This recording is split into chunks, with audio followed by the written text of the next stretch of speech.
Et ça tourne. Vous êtes sur Objectif Photo et aujourd'hui on parle mise au point. Jingle.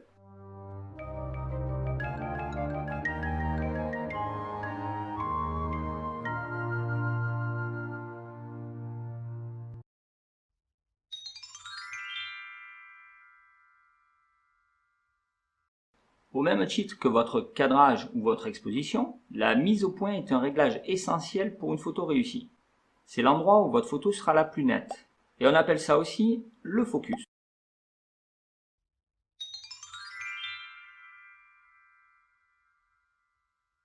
Pour ceux qui se poseraient la question, une mauvaise mise au point est en général une photo ratée. Si vous choisissez de prendre quelqu'un en photo et que ce quelqu'un est flou, même juste un peu parce que vous n'avez pas bien réglé votre focus, eh bien votre photo finira probablement à la corbeille.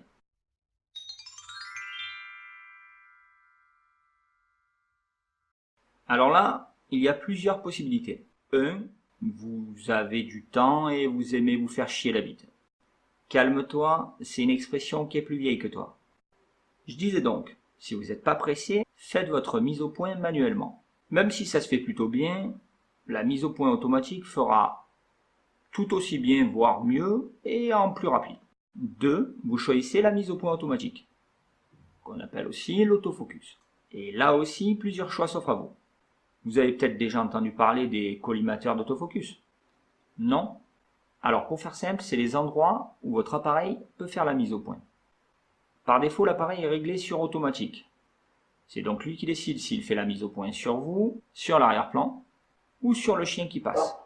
Vous comprendrez donc qu'il est préférable de choisir vous-même votre collimateur, ou même votre groupe de collimateurs. Oui, parce que vous pouvez aussi choisir un groupe de collimateurs. Il y a généralement un bouton pour faire ce réglage, mais comme tous les appareils sont différents, si ce n'est pas le cas pour vous, je vous suggère d'aller lire la notice de votre appareil. Maintenant que vous avez choisi votre collimateur, il ne vous reste plus qu'à choisir le mode d'autofocus. Et là aussi, deux choix s'offrent à vous. Vous avez donc le choix entre le mode d'autofocus simple, aussi appelé AFS ou One Shot, ou le mode d'autofocus continu, qui lui est appelé AFC ou AI Servo. Le mode d'autofocus simple est le mode défini par défaut. Il conviendra dans la plupart des scènes et c'est celui qui est le plus instinctif. Son fonctionnement est simple et si vous avez déjà utilisé un appareil photo, alors vous devez déjà le connaître. Vous appuyez à mi-course du déclencheur, l'appareil fait la mise au point sur le collimateur sélectionné et tant que vous ne relâchez pas la pression, la mise au point reste verrouillée. Vous n'avez alors plus qu'à déclencher. Le problème avec ce mode, c'est qu'il est très bien pour des personnes qui bougent pas ou très peu.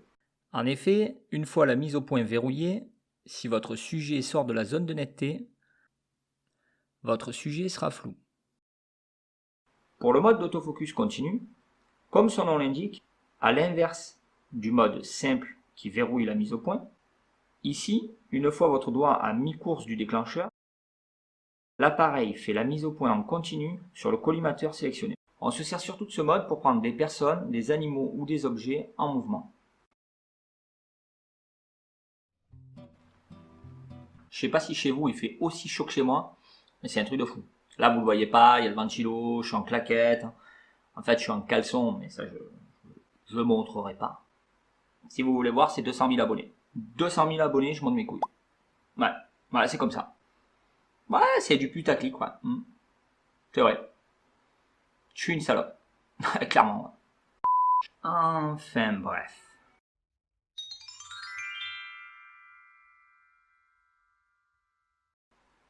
Alors l'autofocus c'est bien, mais il a quand même besoin de deux choses pour bien fonctionner. La première est simple, c'est la lumière. Si vous êtes dans un endroit trop sombre, il y a des grandes chances que votre autofocus patine et qu'il n'arrive pas à faire la mise au point. La deuxième chose qu'il a besoin, c'est du contraste. Ceux qui ont déjà essayé de prendre en photo un mur blanc ou un ciel bleu sans nuages savent très bien de quoi je parle. Sans contraste, pas de mise au point. Pour régler ce problème, dans le premier cas, si vous n'avez pas assez de lumière et que vous ne pouvez pas en avoir plus, passez en manuel. Et pour ceux qui shootent des murs blancs ou des ciels bleus sans nuages, pourquoi vous faites ça?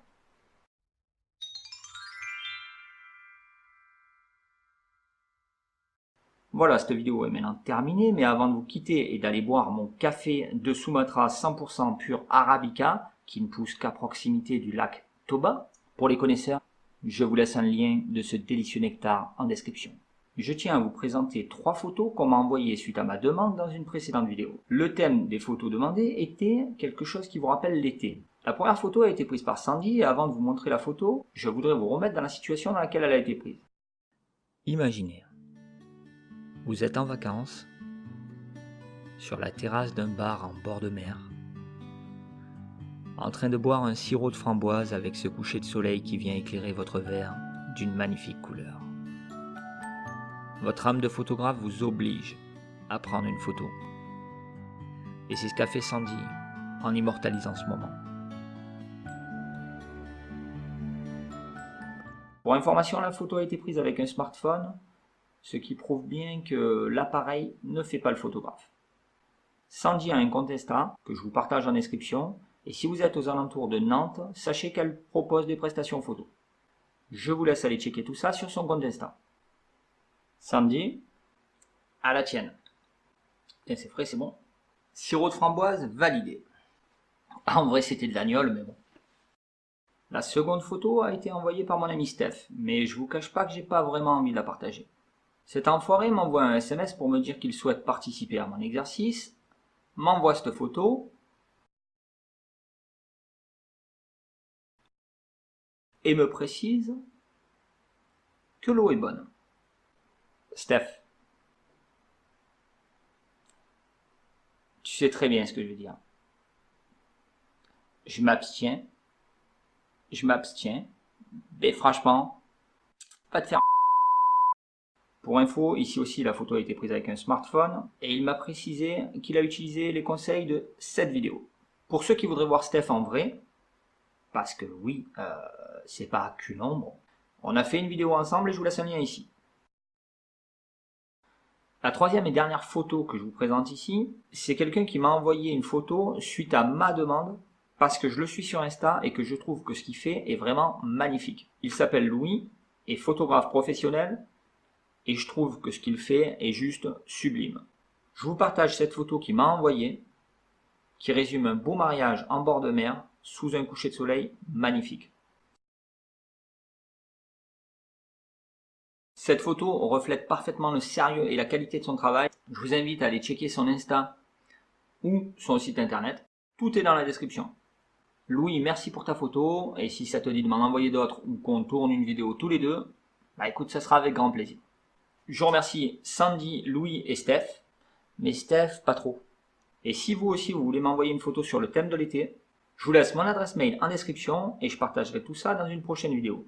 Et bien sûr, vous le savez, j'aime pas les fins de vidéo.